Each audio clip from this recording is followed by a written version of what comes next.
trago aqui um tema pra gente começar o programa e eu acho que você vai gostar, cara. Comida. Opa! Aí é bom, né? É bom, tô tentando fugir disso, mas bora. Então, mas eu trago comida por uma outra perspectiva, cara. Eu quero trazer uns atores que desempenharam um certo papel aí durante esses últimos meses, né? Durante essa pandemia, cara. Diga. Os entregadores, meu amigo. Você pediu muita comida pela internet pra receber e comer só depois? Sim, e percebi que eu gastava muito dinheiro com isso na pandemia, de verdade. Tanto que eu tive que parar um pouco e fiquei amigo de vários. Inclusive, vários são amigos do meu cachorro também. O que não era pra acontecer, né? Caraca. Mas esse é um perigo, né? Porque assim, o cachorro é inimigo até chegar o bife, né? Não, isso é engraçado que você falou, né? Porque um deles é tipo o cachorro. Eu criei eles muito bem, mas ele parece cachorro de rua, tá ligado? Se você jogar pedra, o bicho come. Agora já o Thor, que é o mais velho, não. O Thor, ele é frescão. Você pode jogar um bife pra ele. Ele vai pegar o bife, trazer aqui pra dentro, olhar pra mim e depois ele come. Olha aí, cachorro esperto esse, né? É esse. Agora o outro, moleque, o outro. Passou qualquer coisa na frente, o bicho Pedra, tá mastigando, bicho come né? pedra, velho. Vez outra, eu dou ração boa, eu dou carne, cara. Entendeu? Carne tá complicada no Brasil e o cara come pedra, bicho. Dá não. Cara, é cachorro ou é galinha, pô? É, vai entender. Cachorro com complexo galináceo? Não, pois é. E alimento bem o bichinho tá. De vez ou outra aparece com uma pedra na boca. Ô, seu miserável. Nossa, mas eu te falo, cara, os entregadores nessa pandemia são os caras que brilharam, né? Porque Sim. muita gente aí que ficou trabalhando de casa, não queria sair de casa. E aí, meu amigo, se não tem entregador, tu morre de fome, né? Exatamente. E brilharam mesmo. E é uma classe que realmente você tem que respeitar. Porque você tem que respeitar quem entrega a sua comida, cara. É que nem aquele cara que maltratou um motoqueiro, acho que no Rio, que virou meme e tal. Velho, você não briga com quem traz sua comida, irmão. Você nunca briga com quem traz sua comida, entendeu? Pro cara abrir e fazer qualquer coisa ali é 2 palitos. Acrescentar um tempero, saca? Nunca se briga com quem entrega a sua comida. Cara, eu até expando um pouquinho essa classe aí, que você não briga com quem entrega a sua comida e você também não briga com quem faz, velho. Nem com quem faz, nem com quem entrega. Esse pessoal que arruma barraco com garçom no restaurante, irmão, termina de comer, aí você fala. Ou não come mais. Agora, brigar e depois comer, velho. Exatamente. Você nunca fala que a gorjeta vai ser pequena antes de acabar a noite, entendeu? Cara, mas tem sempre um garçom. Sempre tem um garçom que marca algum momento da sua vida. Eu tenho muitos amigos que trabalham nesse ramo, né? De gastronomia. Inclusive um deles a gente vai chamar aqui um dia, né? É um pessoal diferente, cara. Engraçado como a profissão molda um pouco a nossa vida, né? Tipo assim, se você tem algumas pessoas que trabalham nessa área de alimentação e você convida pra sua casa, por exemplo, é bem diferente, velho. Tipo assim, você tá bebendo alguma coisa, Coca-Cola que seja. Ele tá vendo que seu negócio tá acabando, ele já perguntou, você quer mais? Eu coloco pra você. É tipo assim, você se sente no restaurante, tá ligado? Só que na sua casa. Eu acho que esse negócio de profissão, quando encaixa bem assim, é tipo uma coisa mais retroalimentada. Sim. A pessoa pegou aquela profissão porque tem uma personalidade que encaixa, e a personalidade encaixa porque ele tem aquela profissão, sacou? Um alimenta o outro o tempo todo. Eu concordo. Inclusive, é uma das coisas que eu concordo também para a educação, né? Que é a escola também tem que fornecer isso. Tentar fazer esses encontros que quando acontecem são muito bons. Por exemplo, obviamente que você não consegue seguir só uma profissão dessa maneira, mas existem algumas profissões que se encaixam melhor com a nossa personalidade. E eu acredito isso piamente desde Aristóteles, né? Que fala isso há 2.500 anos atrás. Uhum. Eu também acho isso, cara. E, inclusive, tem até alguns episódios aí dos gregos, né? Que esse negócio de você ser muito fiel à sua persona causou morte, né, cara? Eu lembro que eu comentei aqui do cara lá da tartaruga, você lembra? Sim. Que a águia confundiu a cabeça dele com a pedra e tacou a tartaruga e o cara morreu. O melhor é o Diógenes o Cínico. Esse aí é um cara que eu queria conviver hoje, né? Porque tem muito bebinho perto da minha casa que faz a mesma coisa que Diógenes, né? Chamado de filósofo. E a gente fala brincando, mas Diógenes ele era incrível, né? ele dizia que mordia os amigos dele pra acordá-los, né? Pra torná-los livres. Os amigos dele eram tudo cachorro? E é verdade. Não, ele imitava, né, cachorro? Por isso que o pessoal comparava com Chaves, né? Porque ele morava num barril, imitava cachorros. Todo mundo sabe que o Chaves ele imitava muito, né? Mas não tem nenhum relato que o X-Espírito buscou algumas dessas inspirações. Mas que parece. Então, mas que eu tava te falando aí que tem gente que vai fundo nesse negócio de seguir os princípios, né? Uhum. Tava escutando outro dia sobre... O povo vai achar que eu sou um mórbido de carteirinha, fico pesquisando morte de pessoas, sabe? Uhum. Mas eu ouvi falar dessa também, que foi a morte de Pitágoras. Você conhece como foi? Não conheço a morte dele. Cara, você sabe que assim, a Grécia Antiga a gente imagina com aquela ágora, né? Lá, a varandinha de discutir, o Senado e tudo mais, a galera conversando e tal, mas quando a gente vai ver a história, velho, aquilo dali, velho, era chassi o tempo todo, né? Não, você tinha, assim, né? Você vai pegar o grande iniciador daquilo que a gente entende como dentro da história do pensamento, né? Obviamente dentro da história do pensamento ocidental, e é o que eu considero mais importante entendendo que somos cidadãos ocidentais, é Sócrates, que é punido com a morte, né? Ele Dom Cicuta pra ele. Então, mas o Pitágoras não foi muito diferente, cara, só foi um pouquinho mais cômico, entendeu? Uhum. Disse que os detratores políticos dele pegaram ele no meio da rua, entendeu? Sozinho. E aí, meu amigo, é aquela coisa, né? Pernas pra quem te quero. E o bicho saiu correndo, sacou? E aparentemente Pitágoras era saradaço, que ele conseguiu botar todo mundo no chinelo, velho. O bicho correu e ninguém pegava, sacou? Só que aí, cara, ele encontrou o arqui-inimigo dele, o Nêmesis da vida do cara, que é a plantação de feijão. Ele tinha declarado que feijão era um alimento ritualmente impuro, sacou? Ou seja, você não pode pegar, você não pode cozinhar, você não pode atravessar. Logo, ele ficou preso entre o feijão e a galera que queria pegar ele de porrada, cara. Aí ele não podia correr, pegaram e morreu. Olha aí, que bosta.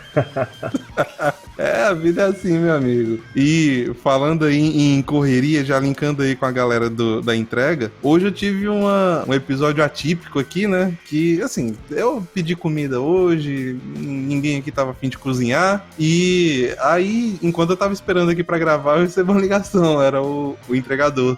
O cara não conseguiu achar aqui em casa, acredita nisso? Não, mas acontece mesmo. Já aconteceu também aqui, né? O pessoal ficar perdido. Aí eu só fico escutando a moto rondando e não acho o cara. Aí tem que ir atrás. Ou você vai atrás ou fica sem comida, né? Exatamente. E sem xingar o motoboy. Lembre-se disso. Exatamente, mas teve uma outra situação que foi mais vexatória ainda, sabe? Todo mundo já sabe que eu passei um período de férias, né? Fiquei viajando o Brasil, fui por um lado, fui pro outro, fui pra fazenda. E eu fiquei uns dias hospedado na casa da tia da minha esposa, sacou? E aí, teve um dia que eu pedi uma pizza. Aí eu pedi a pizza, passou assim uns 10 minutos, apareceu a buzina da moto, né? E eu pensei, pô, chegou rápido essa pizza, né? Que geralmente leva o quê? Uma hora e meia pra entregar a pizza. Aí, meu amigo, eu fui na sacada, que era no primeiro andar, né? Eu fui lá na sacada, eu vi o cara parado na casa em frente a que eu tava hospedado. Eu falei, ué, o cara errou de número? Aí eu comecei a gritar ele lá de cima. Ei, é aqui. Traz minha comida. Enquanto eu tava descendo, cara, eu abri a porta, né, e eu vi ele entregando o rango pro cara da casa da frente, velho. Eu pensei, cara, né, às vezes você paga cada mico. Ah, mas acontece, cara. Ó, já aconteceu duas coisas já. Uma é porque sou professor e eu sou um professor muito tranquilo, eu gosto dessa interação com os meninos. Quanto mais velhos, melhor, né, pra se dar aula. E depois da escola a gente perde um pouco de contato, né? E um desses meninos, ele tava trabalhando com motoboy e ele veio entregar aqui em casa, né, vinho, né? Eu tinha pedido um vinho, né, da adega. Cachaça. Não, vinho é de boa, cara. Eu sei, é porque eu faço essa piada assim, principalmente com minha esposa. Quando ela vai pegar um vinho e fala, ixi, já vai encher a cara, né? E aí podemos falar sobre isso um dia, né? Sobre essa questão de bebidas alcoólicas, porque eu tenho uma opinião muito controversa sobre bebidas alcoólicas, né? Olha aí, bom tema. Inclusive, mas fecha a história aí. Eu acho cachaça um tipo de droga, mas bora lá, já joguei, já. Cachaça, vai desse lado. Mas vamos lá. Então, aí o menino entregou e eu olhei assim, mano, eu conheço essa barquicha aí, doido. Já vi ela em algum lugar. Aí ele não, tipo assim, e o motoqueiro não tirou o capacete. E eu, que estranho, velho. Aí eu cheguei assim, deixa eu ver o nome dele. Aí tu falei o nome do moleque. Bota o pi aí. E eu, era, tá ligado? Sou seu professor! E o moleque sem graça ia fazer de propósito pra deixar constrangido, mas na zoeira, né? O cara, e aí, professor, nem tirou o capacete, só saiu, só vazado. E aí, até mais, falou. E a rua toda olhando assim, e aí, cara? É, mas é assim mesmo, cara.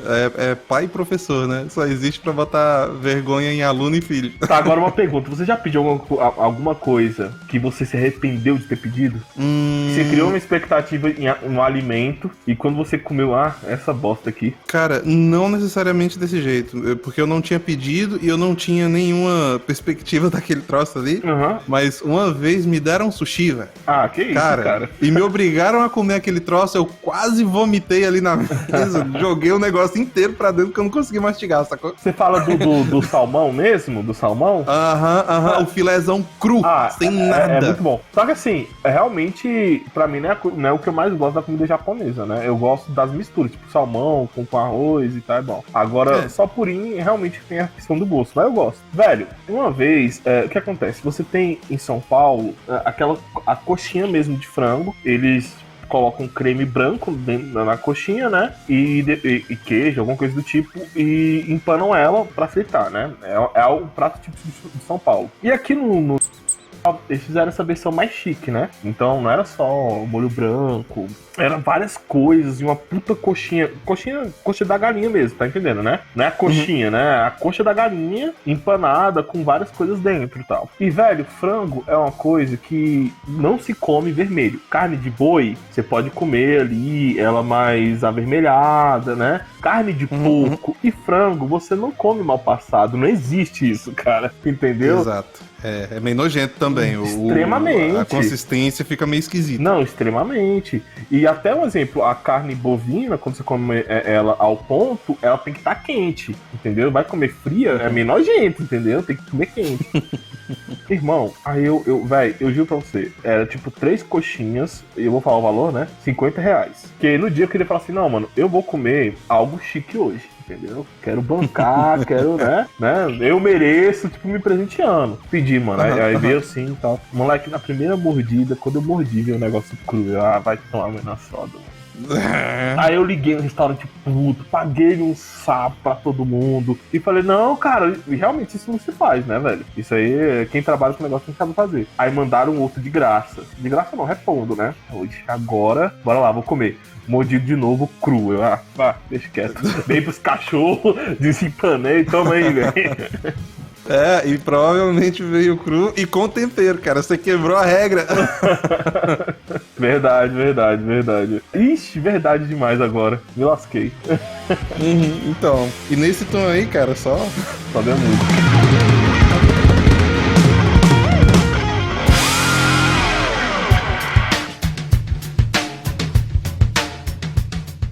Fala, brasileirada! Aqui é o Léo Canário, seu apresentador com avatar de leão aquarelado favorito, falando diretamente da terra dos bravos e livres. Olá, aqui sou eu, o professor Igor, desbravador da filosofia do cotidiano, ou seu filósofo de botequim, falando diretamente da ilha de Vera Cruz. E este é o Sem Gravidade, o melhor podcast que você vai encontrar, pesado nas ideias e leve nas palavras. Hoje falaremos do golpe de Vargas. Vem com a gente nesse papo pouco democrático.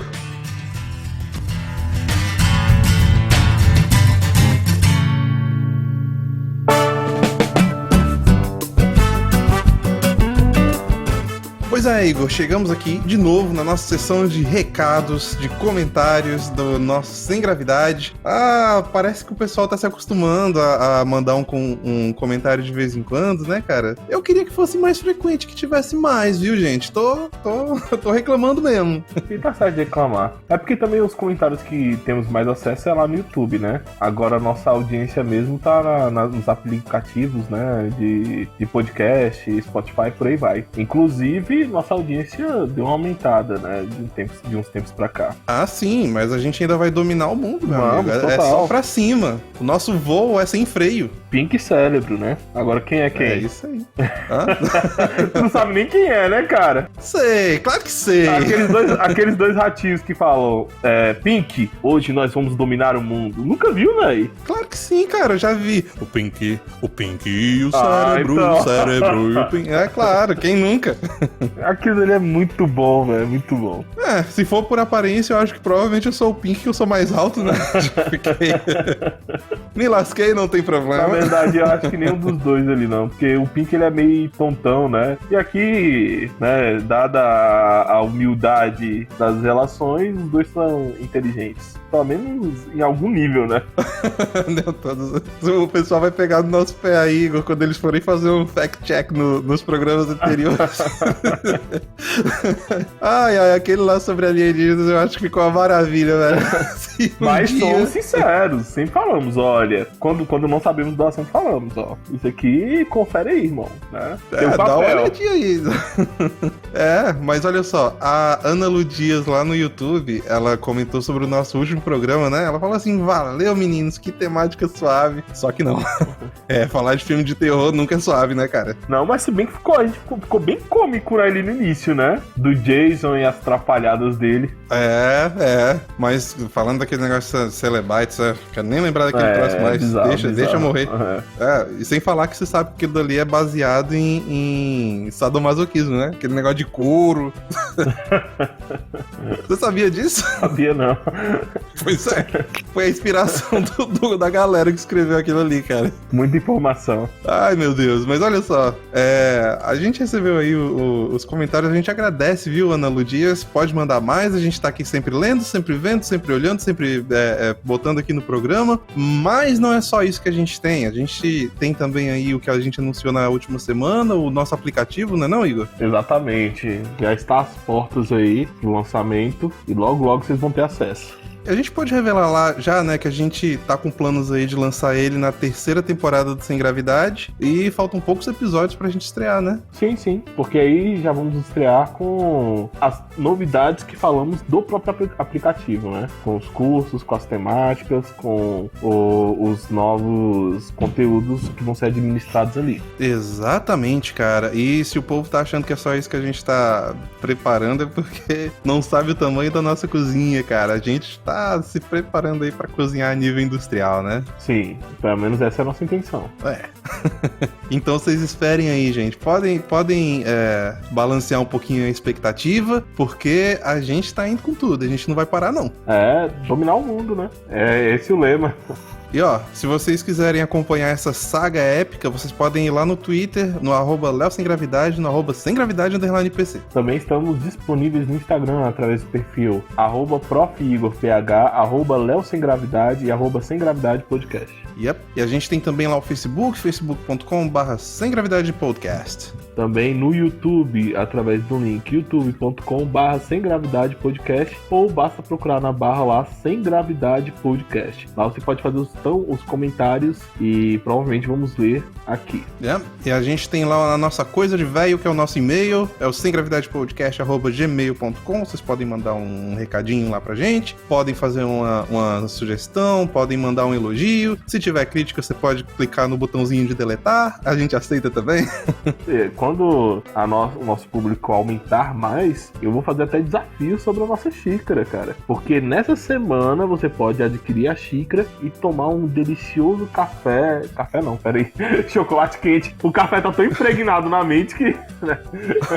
Um chocolate quente. E mais pra frente eu vou fazer desafios da xícara através da loja estampei.com.br/semgravidade. É, isso mesmo. A gente também tá nas rádios, né? A gente tá lá na shockwaveradio.com.br toda quinta-feira às 4 da tarde, e um dia antes a gente tá lá na troisfm.com toda quarta-feira às 8 da noite e no dia seguinte às 8 da manhã. É tanta coisa que é até difícil de lembrar, né? Tem que ficar puxando da memória. Mas eu acho que demos conta de tudo aqui, né? Eu creio que sim. Então agora... Sobe a música.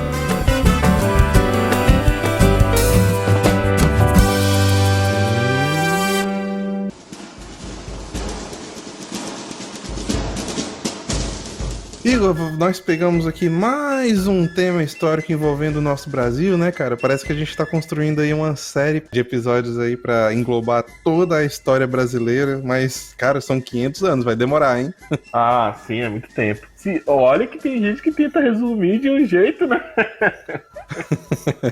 Mas é muito tempo de história e é importante, principalmente, entender um pouco do Brasil República, né? Que é o que nos interessa mais, que é essa formação democrática, pelo menos em tese. Sim, mas isso que você falou aí é muito interessante, cara, porque quando eu pego assim um retrospecto das minhas aulas de história, do tempo acadêmico, né? Tudo que eu lembro é que assim, era uma vez o Brasil onde tinha índios, logo depois chegaram portugueses, os portugueses viraram Dom Pedro I, depois teve Dom Pedro II, e aí aconteceu um monte de golpe e a gente chegou aqui. Olha, o resumo não tá muito errado não, viu? Pois é, cara, é incrível tanto de golpe que teve nessa república, meu amigo. Parece que a gente vai surfando de golpe em golpe, né? Isso é bizarro porque, assim, a geração atual, e eu digo a geração atual me colocando como parte dela, nasceu numa democracia. E um dos erros daqueles que nascem é achar que a vida sempre foi da maneira que se apresenta quando você está aqui, presente nesse mundo. E, na verdade, o Brasil, ele tem menos de 50 anos de democracia. E de dar a democracia como da forma que entendemos. Porque antes disso, vem sempre sendo combinado de golpe em golpe, golpe em golpe. E antes da própria república que vai sendo golpeada, você tinha um império, né? Mas enfim, um bom ponto pra gente começar falando disso daqui, eu acho que é do personagem que tomou o golpe, né? Presidente Washington Luiz, cara. Esse aí... Exatamente, né? Porque você tinha ali antes a República Oligárquica e você já tinha alguém ali tramando, falando assim, por que não? Por que não tomar agora o poder? E quem era essa pessoa? Ah, não, mas peraí. Não vamos chegar no outro cara ainda não. Vamos falar um pouquinho do Washington Luiz primeiro? Vai lá, manda. Cara, você sabe de qual partido ele era membro? Não, manda aí. Partido Republicano Paulista. E o que mais... uma das coisas que mais me chamou a atenção é o jeito que chamavam esses caras na época. Parece que o povo não tinha muito senso de estética no nome, sabe? Porque eles se auto-intitulavam perrepistas, cara. Como isso parece com, sabe, perrapado, entendeu? Tipo, nós somos o partido perrapado, cara. Não é assim que você quer ser lembrado, pô. Não, mas o que acontece, o nosso país ele é um país muito rural, né? Até hoje, e hoje se tornou a nossa força, né? Essa força do campo brasileiro. Mas a ideia do Brasil como Estados Unidos da América Latina começa nos anos 80. O Brasil se assumia muito como esse país meio, como eu falar, caipira, sabe? Na maneira de falar, no gesto, no sotaque, nas coisas. Até os nossos intelectuais da época, eles retratavam muito o Brasil rural, né? Essa relação que tinha mais dentro do campo do que na cidade. Até a cidade ainda vivia meio assim, porque a principal fonte de renda da elite brasileira eram principalmente as fazendas, e mais ainda as fazendas de São Paulo e Minas Gerais. Era ali em São Paulo com as plantações de café, né? E Minas com as plantações de leite, ou será que era ao contrário? Era os cafeicultores de São Paulo e os fazendeiros de Minas Gerais, aquilo que a gente vai chamar de República Café com Leite. Nossa, o nome é bom. Esse nome é bom. A história da República Café com Leite, não. Mas o nome... Cara, mais uma coisa interessante sobre o partido lá, o Partido Republicano Paulista. Cara, esse negócio foi fundado ainda durante o Brasil Império como um partido anti-imperialista. Isso me fala um pouquinho sobre o Império Brasileiro, cara, que por mais que tivesse problemas, que foi durante esse período que você teve a escravidão, inclusive foi o governo que extinguiu a escravidão no Brasil também, né? Sim. É importante falar, mas a liberdade que existia naquela época pra você, inclusive, criar um partido que vai contra o regime que tá ditando as ordens ali naquele período. Interessante isso, né? Totalmente interessante e é engraçado como funciona a nossa burguesia. Uma das grandes críticas que eu tenho ao Brasil Brasil até hoje, obviamente que não tem como você chegar e falar mal da burguesia em si, porque é quem produz, né? É quem vai trazer produção para o país, riqueza, obviamente. Mas existe um problema na burguesia brasileira, que vem desde a burguesia portuguesa, é que eles são muito ligados ao poder, né? A burguesia sempre teve poder nas revoluções burguesas, isso é fato. Só que a burguesia brasileira e a antiga burguesia portuguesa, eles são muito ligados ao poder estatal. Por que eu tô falando isso? Porque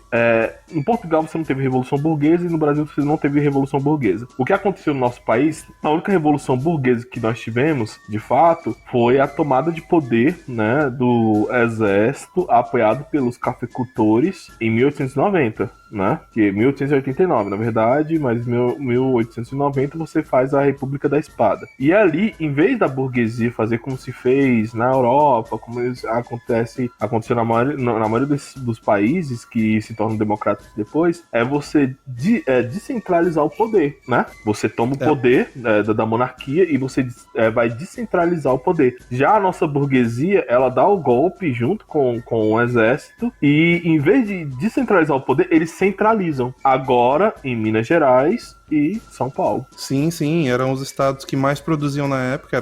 Bom, se for falar de São Paulo, até hoje isso é verdade. Uhum.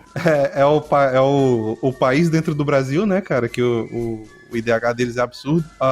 Mas aí, mais uma coisa interessante sobre esse partido, a gente faz um link aqui com aquele nosso episódio, né, Escravidão no Brasil, que a gente falou muito da República, desculpa, não da República, a gente falou muito do fim do Império, né, e teve um personagem lá que a gente citou na outra, que foi o Luiz Gama, cara, que ele era membro desse partido, o Partido Republicano Paulista, veja só. Inclusive, vai sair o filme dele agora, né, saiu, sabendo. Na verdade, eu não sei como acessar, pessoal, não pesquisei. E isso é muito importante porque quando a gente fala sobre a questão das figuras negras de grande relevância para a abolição. E muitas vezes, dentro do movimento negro, se busca, e pessoal, eu tô falando, né, eu não acredito muito em lugar de fala, mas se fosse, né, eu tô falando bem no meu lugar de fala, né, descendente de negro e índio aqui. E a gente busca muitas referências em figuras de poder no movimento negro que, na minha expressão, não são figuras tão democráticas. E tá aí uma figura democrática que saiu o filme, que é o Luiz Gama, que com certeza deve ser ótimo de assistir para uma reflexão histórica. Sim, mas, gente, essas figuras históricas, por mais que elas tenham essa aura heróica quando eles fazem coisas boas, é importante a gente falar que eles são humanos também, tá? Sim. Todo humano tem um monte de falha aí, não é pouca não, cara. Sim. Inclusive, o Luiz Gama já soltou uma frase aí dentro de um tribunal que Deus... é só um pouquinho controverso, sabe? O cara falou bem assim, o escravo que mata o senhor, seja em que circunstância for, mata sempre em legítima defesa. Cara, matar, né? É um pouquinho além da conta. Vamos... mas aí a gente entra numa treta cabulosa, né? Porque assim, se você parar pra pensar, a ideia de propriedade privada naquela época tava falando sobre vida, né? E é muito complexo, né? E você falar, beleza, matar, eu concordo com você que matar em qualquer nível é algo muito complicado, né? Só que ao mesmo tempo o cara é proprietário da tua vida, velho, entendeu? Que é aquilo que os liberais clássicos, né? Lá Locke, ele fala, irmão, sem papo, né? Mas enfim, é só pra deixar esse parêntese aí que até todo herói tem lá seus percalços, suas partes mais polêmicas, né? Mas tá aí, Luiz Gama. Ele era do partido do presidente Washington Luiz, que tomou o golpe, meu amigo. E tomou o golpe e foi direto pros Estados Unidos, né? Exatamente.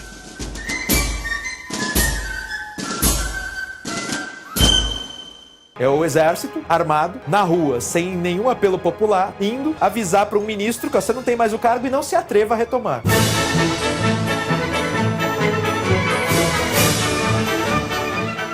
Mas, Igor, vamos tentar falar então um pouquinho de como que estava a situação naquela época, né? Porque golpes não acontecem no vácuo, né? Não é porque tá tudo bem aqui, estamos todos sentados na nossa cadeira de balanço, pulindo a nossa calibre 12, né? E de repente alguém pensou, por que não? Vamos dar um golpe na República? Por que não?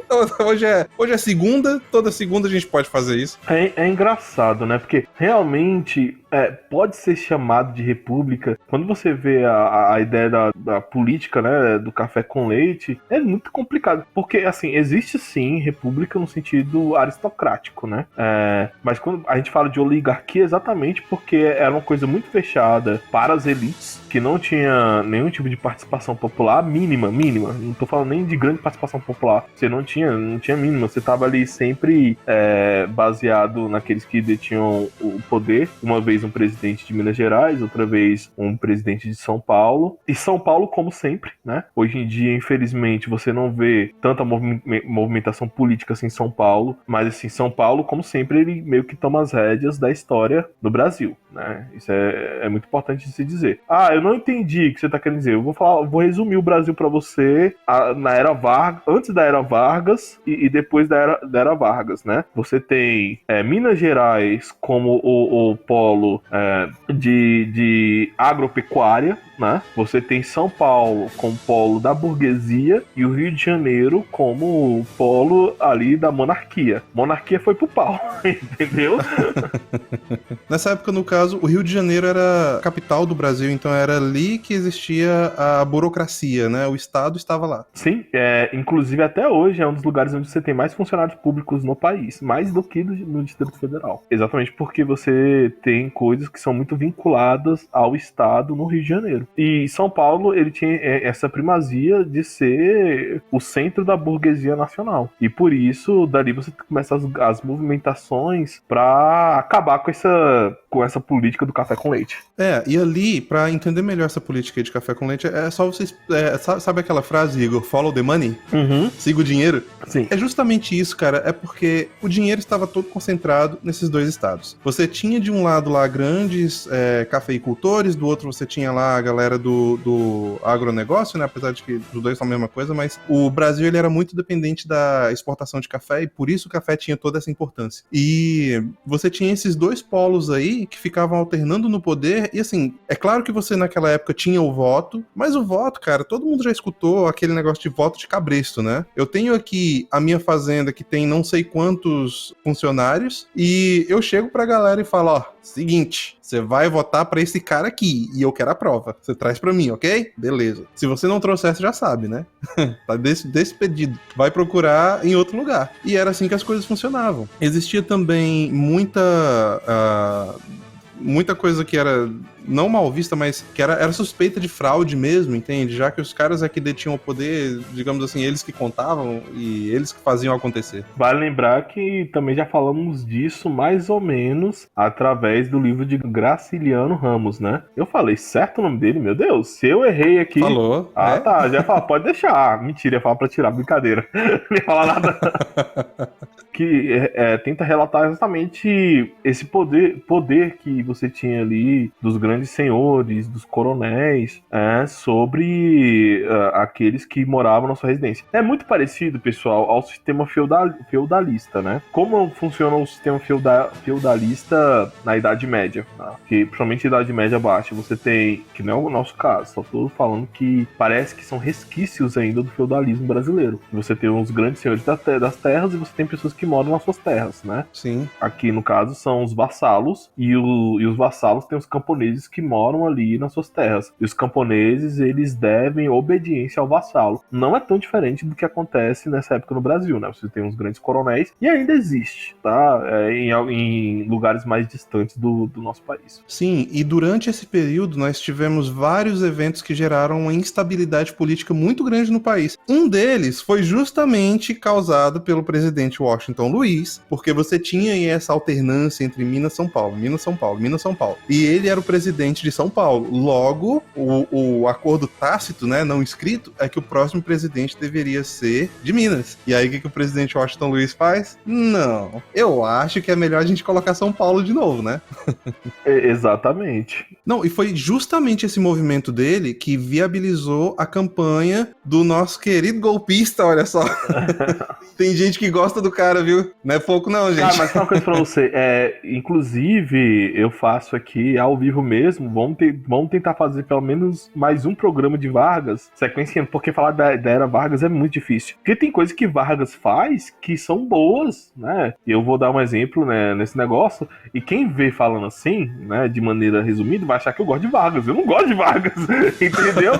Só que tem coisas que ele vai proporcionar por causa, pelo menos no início ali do seu golpe.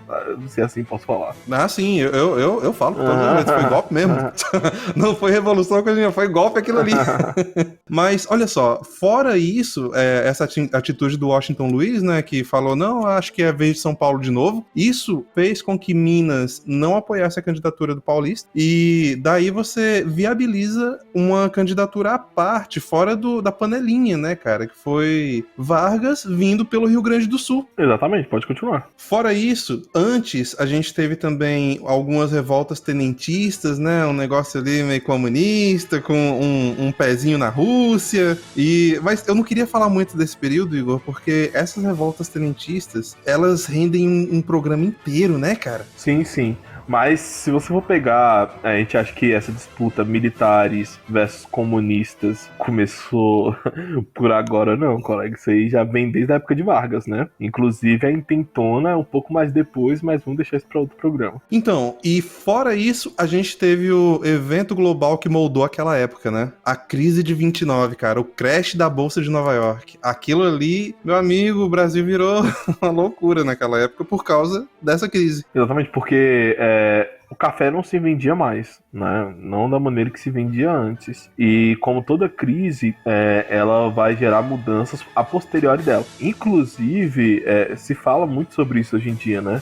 Coisa que não é estranho para quem é historiador. Mas o resultado sempre de uma crise, ele não vem na crise em si, mas vem depois dela naquilo que ela gera, né? Inclusive, nossa crise sanitária, nós não sabemos que vai gerar daqui a alguns anos, mas pode ter certeza, sempre tem algum resultado. Exatamente. E no caso da crise de 29, no Brasil pelo menos veio a galope, né? Porque tudo quebrou em 29 e já veio um golpe em 1930, cara. Não demorou sim. nada. E que mudou todas as bases do Estado brasileiro, né? Uhum.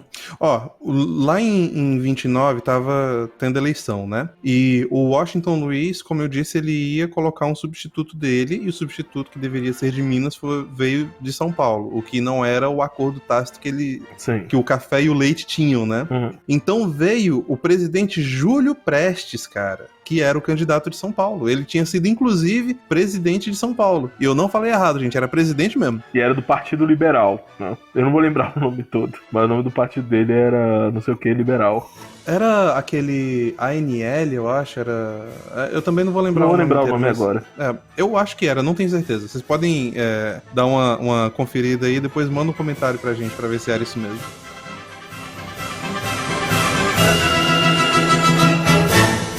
É o exército armado na rua, sem nenhum apelo popular, indo avisar para um ministro que você não tem mais o cargo e não se atreva a retomar.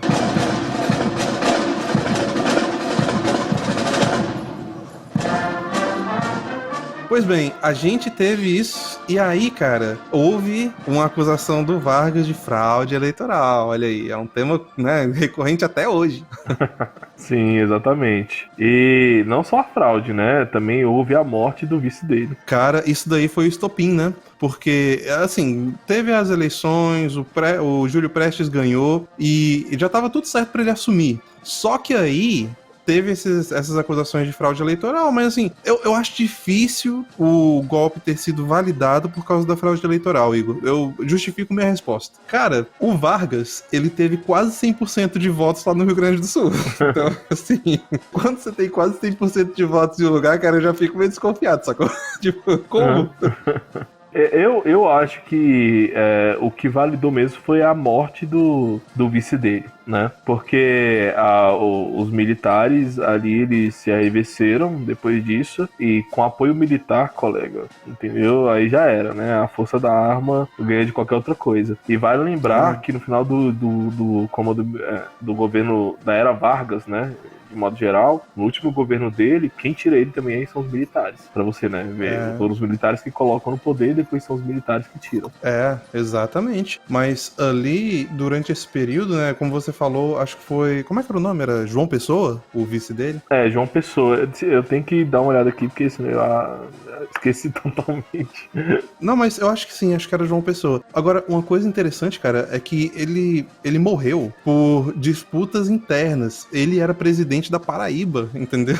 E você sabe que na Paraíba tudo se resolve com a peixeira, né? Sim, porque ele tinha problema com algum dos coronéis ali, né? Principalmente nas questões de comércio. E já existia uma rusga entre ele e esses coronéis, e, salvo engano, houve algum relato de uma intriga entre ele e outro coronel, e o outro coronel foi lá e fez o quê? Passou-lhe a peixeira.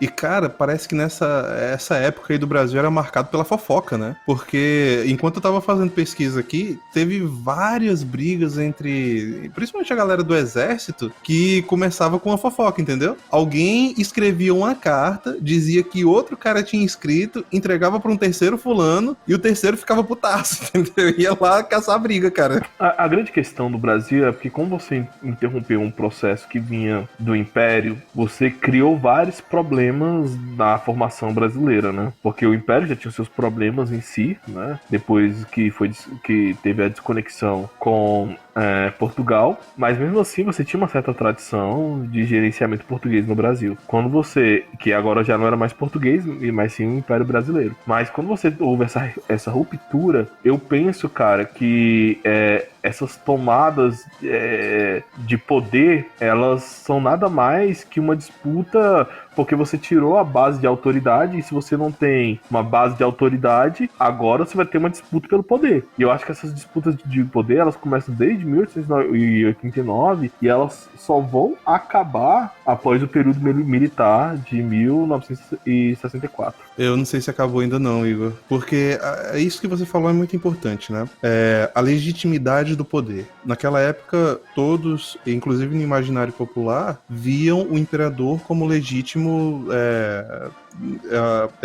líder, né? O cara que tá ali na frente, e que você olha pra ele e você fala, não, é esse cara aí que manda no Brasil. E o Brasil, ele não tinha uma formação bélica. Uhum. E é muito estranho quando você pega um país pacífico como o Brasil, que comprou a própria independência, né? E coloca os militares na frente dele, cara, porque essa não é o berço brasileiro, entende? O povo brasileiro não se vê naquilo dali. E eu acho que até hoje existe essa guerra pra você pegar o imaginário popular e conseguir definir quem é o real mandatário do Brasil, entendeu?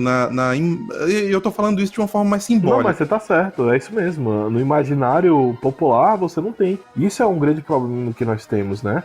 Eu tô terminando meu curso de História, fazendo formação em História, já tenho uma especialização em Filosofia, agora tô terminando História e vou trabalhar como professor de História quando tiver oportunidade. E eu acho que esse é um dos grandes problemas do professor de História, né? Como você consegue resgatar essas questões dentro de sala de aula? Porque o brasileiro, ele tem um desconhecimento da história, e além de ter um desconhecimento da sua própria história, ele tem um pouco de nojinho da própria história. Eu não sei se você já percebeu isso. E a gente já falamos isso aqui várias vezes, quando a gente falou sobre a descoberta do nosso país. A gente até brincou, você falando sobre descoberta, e eu falando que já era um plano, mais ou menos, ali de Portugal. Independente de qualquer coisa, existem histórias belas no nosso país, né? A vida, ela tem sofrimento, a história de um país sempre tem sofrimento, é normal, mas não é a vida toda, o tempo todo sofrendo. Existe coisa bonita, entendeu? Existe literatura, poesia, cultura, sexualidade, música, religiosidade. Todas essas coisas fazem parte de um povo. E existe um problema no nosso país que a gente não tem um apego à história, né? E eu obviamente que se tiver algum acadêmico, como falar assim, decolonial escutando, ele vai ficar puto comigo e eu caguei, entendeu? Nossa, é isso aí. Porque é o cara que não gosta dessas grandes literaturas e de interpretações históricas muito extensas. Mas eu acho que nosso problema com a democracia brasileira começa e se estende com essa ruptura com o Império. Eu também concordo com isso, e eu acho que isso gera um problema, cara, que nos faltam heróis, né? Porque, por exemplo, um dos heróis que a gente tem é o quê? Tiradentes, que foi lá da Inconfidência Mineira, só que, cara, não sei, o bicho era um bode de escape, né? Ele nem foi herói de verdade. Mais ou menos, né? Porque qualquer um que lute contra o imposto, pra mim, é um pouco herói. Mas eu falo assim, você até tem, mas é porque no Brasil a gente tem essa questão de pegar os pequenos traços de personalidade daquelas pessoas que representaram alguma coisa histórica e tirar. É que nem o pessoal, uma das coisas que eu acho as maiores bobagens que se faz em alguns cursos de sociologia e história é pegar aquela pintura do quadro de independência, porque eles fazem aquele quadro, nossa, independência ou morte, e o pessoal fala, gente, não foi isso aqui, né? Cara, deixa o pessoal imaginar que foi, irmão. Qual é a tua? Entendeu? A gente precisa disso. Tá tirando a felicidade de quem, velho? Não, mas você já pensou pra quê essa informação? Muda alguma coisa? Não muda. Obviamente, aí que eu falo sobre esses teóricos decoloniais, pra quem tá escutando que é decolonial, é aquele que não aceita literatura estrangeira e só aceita literatura latino-americana. Aí eles vão falar o seguinte, não, é porque a pintura é europeia. Caralho, velho! A gente tinha governo português? Desculpa. Queria o quê, velho? Entendeu? Queria que a gente fizesse não, vai ser indiano, pô. Vai ser arte indiano. Queria que a gente fizesse pintura rupestre, cacete. O que você queria que eu fizesse? Entendeu? Então, tipo assim, é porque eu discordo muito dessa galera, né? Então, eu acho que tem que ter um trabalho de reconstrução da imagem do Brasil como cultura, etc e tal. Uhum. Sim, é importante. E olha só, assim como os militares tomaram o poder ali de Dom Pedro II, né, que a gente falou no nosso episódio, que nós falamos sobre a escravidão, né, o fim do Império, aqui Vargas fez a mesma coisa. Ele marchou com o exército vindo do sul, os brothers dele vieram com o exército vindo do norte e eles se juntaram lá no Rio de Janeiro, que era a capital, e simplesmente formaram um governo ali, repartiram o negócio, falaram pro Washington Luiz entregar o cargo, né? Falaram, tá bom, já só fala aí que não é mais presidente, vai ficar tudo bem. E o cara falou, pois eu não saio daqui de jeito nenhum. Ou vocês me prendem ou me matam, porque eu não vou sair. E aí você precisa de um pouquinho de bolas pra falar esse tipo de coisa com um exército na tua porta, né? Vamos concordar com isso, pelo menos? Dá pelo menos essa pro Washington Luiz. Exato. E aí a gente tinha também ali o Júlio Prestes, né, cara? Que o cara tinha sido eleito, tava lá todo pimpão, achando que ia assumir a presidência. E aí, de repente, chegou o exército, o cara só falou, revoar, vou pra França. E foi. Errado não tava, eu também iria, né? Cara, é difícil, né? Chegou o exército lá, né? Vou falar que não, pode cortar minha cabeça, eu vou ficar aqui. E aí você tem agora Vargas no poder. Exato. Mas uma coisa interessante que eu peguei na minha pesquisa é que o Washington Luiz ele foi preso no Forte Copacabana. E esse forte é importante porque uma das revoltas tenentistas foi justamente lá, cara. E é uma história interessante até, morreu um monte de gente. Mas uma das coisas interessantes que Vargas vai fazer já ali perto do início do seu governo, para começar, que também é uma demanda de São Paulo, né? Você sabe que eu não lembro se... Eu não vou passar a informação errada aqui agora, né? Então é aquele tipo de informação depois vocês confiram. Eu não lembro se foi Minas Gerais e o Rio de Janeiro que atacam São Paulo, né? Porque São Paulo, ele estava pedindo uma nova Constituição e logo lhes foi dado depois uma Constituição nacional. Mas assim, uma das grandes coisas que Vargas vai fazer é acabar com a oligarquia, né? Que realmente isso aí foi totalmente necessário para o nosso país. Aí alguém vai virar assim, Igor, mas se fosse... você tá falando que Vargas fez isso, foi legal, mas se fosse qualquer outro no lugar dele faria. Não, colega, não é assim que funcionam as coisas, né? Não é como se todos os povos, se todo homo sapiens que vivesse até hoje, ele estaria na mesma situação que a sociedade ocidental está. Não é assim, né? Alguém teve que descobrir. Essa visão é totalmente grupista, né? Como se não existisse identidade, não existisse nada, é só o grupo. Exatamente. Então qualquer um que entrasse ali faria a mesma coisa. Exatamente, né? alguém descobriu o fogo e foi mudando, entendeu? E a gente começou a construir coisas a partir daquilo que os outros construíram. Por isso que ser conservador, e eu falo conservador no sentido clássico, britânico da palavra, é você respeitar um pouco aqueles que vieram no passado. No sentido que, a partir dessa burocratização da máquina estatal, foi quase um trampolim para o nosso país crescer, né? Obviamente que não é o ideal, tudo que foi feito, né? Obviamente que não é o ideal, porque ainda mais quem defende o liberalismo, nós vamos entender que nosso país ele é um país totalmente estatista desde de 1989 e vai caminhando para uma liberalização do Estado a passos bem devagares, né? Tropeçando. Bem tartaruga, mas tá indo. Aí, o dia chega.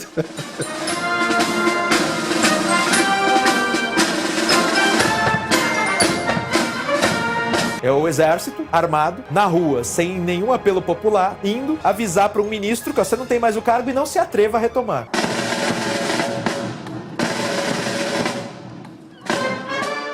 A burocratização foi essencial e, querendo ou não, independente do que Vargas vai fazer depois, isso aí leva o nome de Vargas. Inclusive, o Vargas, o primeiro ato dele é justamente revogar a Constituição e dissolver eu não sei se era Senado, bom, enfim, os poderes da República, né? Que a gente chama hoje de República Velha. O cara simplesmente dissolveu tudo, porque, honestamente, cara, se você pensar num golpe, não existe outra forma de você agir. Se você tá chegando ao poder e você tá chegando através de um chute na bunda do presidente, cara, você vai ter que dissolver tudo. Não tem outra forma de ficar no meio termo, entendeu? Não, eu vou tirar só o cara e daí eu vou dar um jeito aqui. Não, cara, porque você vai ter um monte de inimigo político ali dentro também, entende? Então, se é pra ser ditador, tem que ser mesmo.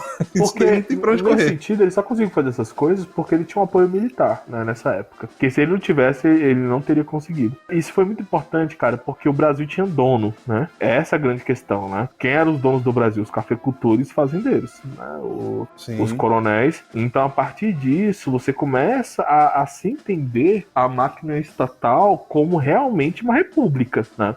Porque aí você vai criar o concurso público, e o concurso público é importante, né, dentro da nossa história, né? Você não precisa gostar de funcionário público, mas a ideia de concurso público é que não tem nenhum coronel te mandando, entendeu? Você faz lá a sua provinha, passou na sua provinha, e você pode agir com autonomia. Essa é a ideia do funcionário público que trabalha com autonomia. Porque antigamente quem mandava eram os coronéis, os cafeicultores, qualquer pessoa que chegava, coloca o cara aí. E você começa a burocratizar e tornar a máquina do Estado impessoal. É porque quando você tem uma oligarquia como era brasileira, o que acontece é que você vira uma república de lobistas, né? Porque os políticos que vão ascender ao poder são somente os lobistas que vão fazer a máquina estatal trabalhar para quem os elegeu, que são os oligarcas, os grandes fazendeiros. Então o Brasil ficava, é como você falou, é dono mesmo. O cara falava, não, a gente vai andar nessa direção aqui porque é nessa direção que meus negócios estão andando. E ponto final. Exatamente. E vota em quem eu quero que você vote e por aí vai. Por isso que foi tão necessário você falar assim, não, cara, peraí, temos que separar aqui agora as relações pessoais do Estado, né? O Estado ele tem que trabalhar como órgão impessoal. Eu tenho uma forma de definir esse impasse que a gente tá aqui, Igor, com o Vargas, que é o seguinte, talvez você concorde comigo, até um relógio quebrado acerta 2 vezes por dia. Não, porque Vargas, ele até fez alguma coisa interessante nessa questão, mas ele fez muita merda lá na frente. Vargas é engraçado, porque você tem gente de todos os espectros políticos que gostam, né? E de todos os também que odeiam, né? Frontalmente. Porque você vai ver que na história dele, ele puxa pra um lado, depois puxa pro outro. Ele fala que vai fazer... Ele que vai implantar o trabalhismo brasileiro, né? E ao mesmo tempo ele fala que não queria luta de classes. Então, tipo assim, você vai ver que o cara ele é meio doidão. E por isso que ele é chamado de pai dos pobres e mãe dos ricos, né? Agora, algumas coisas interessantes sobre o governo dele. Você teve 3 ministros da era Vargas, do regime Vargas, né? Que se tornaram presidentes. E você teve também 3 tenentes do regime Vargas que se tornaram presidentes. Agora, Igor, eu acho que você não vai adivinhar qual foi o primeiro dele, não, cara. Não, pode ir. Não vou mesmo. É muito absurdo. Castelo Branco, cara, o primeiro presidente do regime militar brasileiro, né? Ele foi tenente durante o regime Vargas. Inclusive Médici e Geisel também, cara. Olha só, parece que as coisas começam a se ligar, né? Mas é uma coisa que eu sempre falo, né? O pessoal fala assim, mas 1964 foi o golpe. Não, pra começar que não foi em 64, né? Isso é uma interpretação minha, foi em 66. Porque em 64 você teve participação do parlamento e participação da sociedade civil, né? Então como você vai falar que é golpe? Pô, tá de sacanagem com a minha cara. Você tem a sociedade civil e você tem o parlamento tirando... Mas eu tô errado. Você tem a sociedade civil, que é o povo, e o parlamento, que é a sociedade representada, tirando o Jânio Quadros. Perceba, não sou a favor do período militar, não é isso que eu tô falando, mas falando assim, aquela primeira movimentação foi legítima. E eu sou democrata, entendeu? Mesmo que eu não concorde com o negócio, se a maioria quer, então vai, mano. Mesmo que for pro penhasco, vai, se dane, eu não vou. Vai, entendeu? Agora o que acontece? Em 66 foi quando ele falou que não ia ter eleições, né? Aí é que veio o problema. O pessoal fala que 64 foi um golpe puramente anticomunista. Não foi, cara. Não foi, tá? É que nem eu falo, essas tensões entre partidos militantes de esquerda, entre a burguesia, entre militares, entre liberais, eles já estavam eclodindo já na era de Vargas, cara.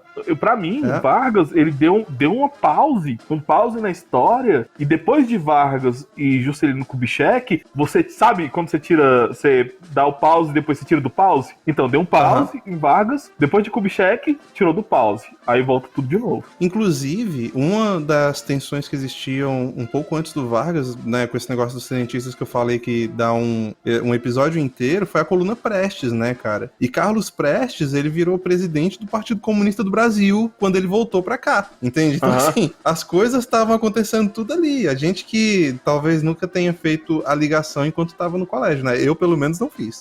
Não, a parte dessas coisas a gente faz depois mesmo, né? Ó, então, teve isso daí, né? Você também teve 3 outros presidentes que eram ministros do Vargas, que foram João Goulart, Dutra e o Tancredo Neves. Inclusive, a dinastia Neves tá aí até hoje, né?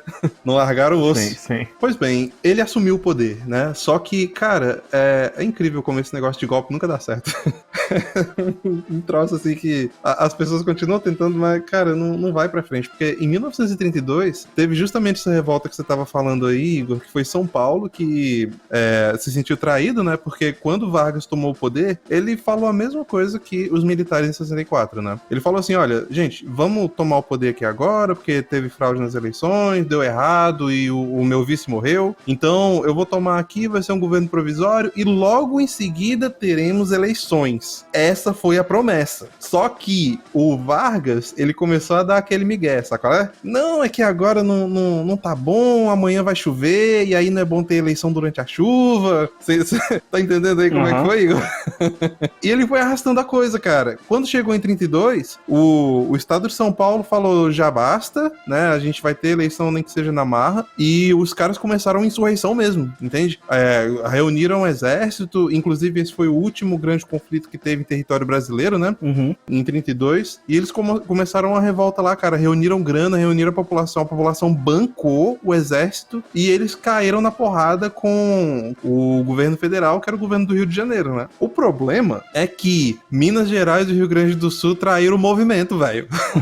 Os caras falaram que ia apoiar e São Paulo acabou lutando sozinho, sacou? E tomou sova.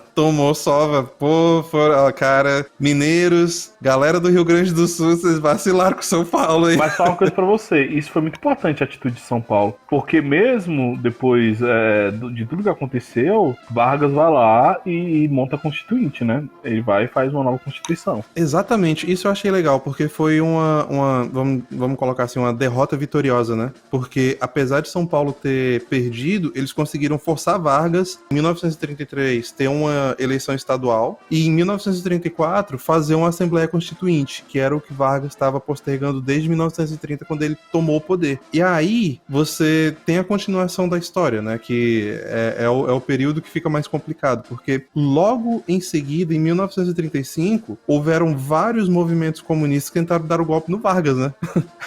Eu tô te falando, cara, a história brasileira depois da queda do Império foi só um golpe depois do outro.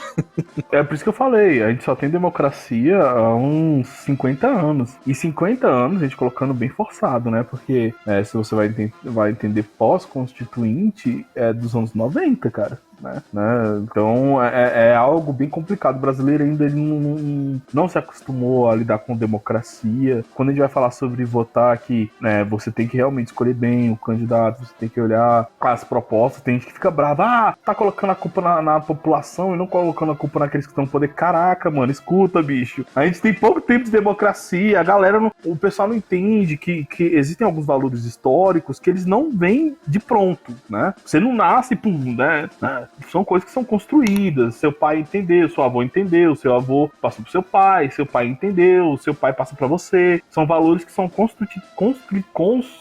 não vai sair não. Que são valores que constroem a sociedade. Que são transgeracionais. São transgeracionais. Né? Então não adianta você achar que simplesmente toda a sociedade vai entender como se faz a parada do dia pra noite. A nossa democracia é muito nova. Ah, Igor, você está falando que não houve nada de bom na política brasileira. Não, cara. Vargas fez coisas boas. Juscelino Kubitschek fez muitas coisas boas. A ditadura militar fez coisas boas. E os outros governos a posteriori também fizeram coisas boas. Mas o que eu estou falando é que houve uma interrupção histórica no Brasil. E isso aí há de concordar. Não adianta você só pensar na questão econômica e você deixar de lado toda a questão histórica e cultural. Porque aí dá o problema que a gente tem hoje. Temos uma democracia e, na minha visão, né, no Brasil, nenhum dos grandes polos sabe lidar com a democracia. E eu não estou falando só de governo político, não. Eu falo de instituições e tudo, né? Existe uma grande confusão no Brasil, generalizada, porque historicamente não somos acostumados com a democracia. O Brasil é o lugar da carteirada. E esse é um grande problema, né? Nosso país é um lugar da carteirada. Aí a pessoa chegar e falar assim, não, aqui, ó, tem o poder, aqui, ó,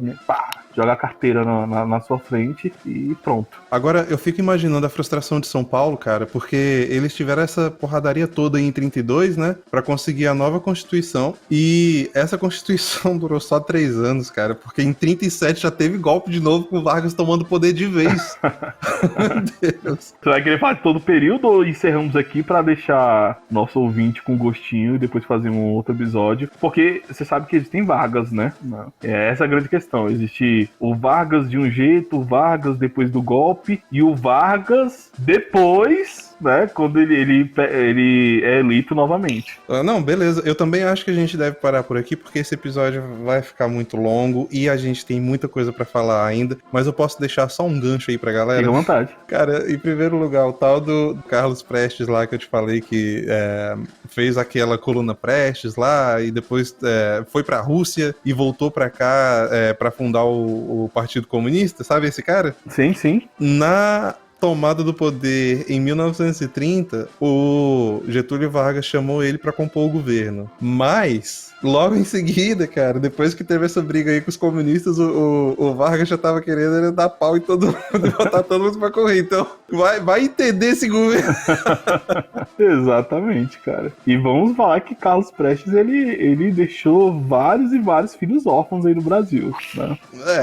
Então, gente, ó, nesse tom aí, vocês já se preparem aí pro próximo episódio, que essa história não acaba por aqui, não. Só aguarde e confie que vai ter mais.